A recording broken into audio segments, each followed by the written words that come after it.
This video is intended to help you with 6.2, the homework. Once again, I'm going to assume that you've read the chapter and that you have read the lessons. Let me just point out a couple things to pay attention to. Look at the different definitions in 6.2, the bold-faced words and their definitions. The most important thing to get out of this chapter is the definitions of the logical operators. You're going to use those in 6.2, 6.3, and 6.4, and we're going to build on those. So you want to have the definitions here. You can even use the shorthand version on the inside of the front cover of the book when you're doing the homework. And then, take a look through all of these. The last thing I wanted to point out before we look at the problems is to take a look here at the strategy they give you for trying to compute the truth value for bigger statements. And that's what we're going to do for the rest of the video. Okay, so before we do those, the one thing you need to be clear about at this point is what is the main operator of these various statements, because you're going to work your way outside to the main operator when you're doing these. So you want to compute the truth value of the smallest components and then work your way to the main operator. And the main operator is defined in 6.1 as the operator that has the largest scope, and it has a scope over everything else in the statement. So for example, in the first one here, this horseshoe has scope over E and A, and the dot only has scope over B and C. So the main operator in this one is the horseshoe here.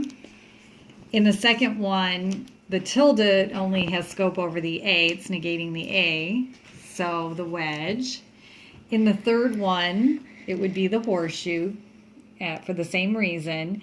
And then in this fourth example here, you might think that it's the dot that is the main operator, but that actually only has scope over these two sets of parentheses, and the tilde is actually the main operator, so it would be the last thing you would compute because it's outside of these brackets, so that's covering everything. And then in the last example I give you, it's the triple bar because you have the two sides of the triple bar. If you look on the right side, the tilde would be the main operator over here, so that would be the last one you would compute before you did the triple bar, and over here it would be the conjunction. Okay, so let's just take a look at a few examples. There's examples in the book. There's the homework solutions that are in the book. Hurley does a pretty good job of doing those, so you want to try and follow the examples in the book, in the lessons, and in the ones that are given to you. But let's try doing a couple. So what you have to do is you're going to use the definitions of the logical operators, or the truth tables for the logical operators, to compute the truth value of these bigger statements. And in this case, in 6.2, they give you A, B, and C as true and X, Y, Z as false. So the first thing you would want to do is put true under the letters that they give you. And then in this case, now you're going to refer back to the truth table. You might want to just look at the inside cover of your book, and you're going to look at the truth table for the tilde or for negation. And so you know that if you look at that, whenever a letter is true, then if it's negated, it's false, and vice versa. But you know that from the truth table for negation. So now we know that the left side of this disjunction is false and the right side is true.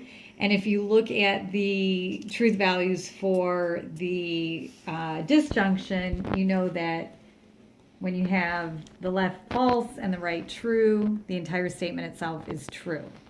So the first one would be true. Okay, so let's take a look at the second example I have here. And we know X, Y, and Z are false. So in this case, I put the letters in as false. And now we're going to figure out the truth value of each side of this conjunction, and then the last thing we'll do is the conjunction itself, which is the main operator here. So when both sides of a disjunction are false, it's false. And then because the negation is the main operator over here, we have to take what's inside here and get its opposite. And you look at the truth table, and we know that on the truth table, whenever a statement is false, the negation of that statement is true. So the left side is true. And then on the right side, we have x is false, but that makes not x true. And so in a disjunction, whenever the left is true and the right is false, the entire thing is true. And so you have true and true. And if you look at the truth table for conjunction, you know that when both sides are true, the conjunction is true. Okay, so let's take a look at the third example. And in this case, the tilde or the negation here is the main operator. So that's the last one we'll do. So once again, we have true statements in all of these. And if we look at the truth table for conjunction, when both are true, the conjunction is true. Once again, when both are true, the conjunction is true.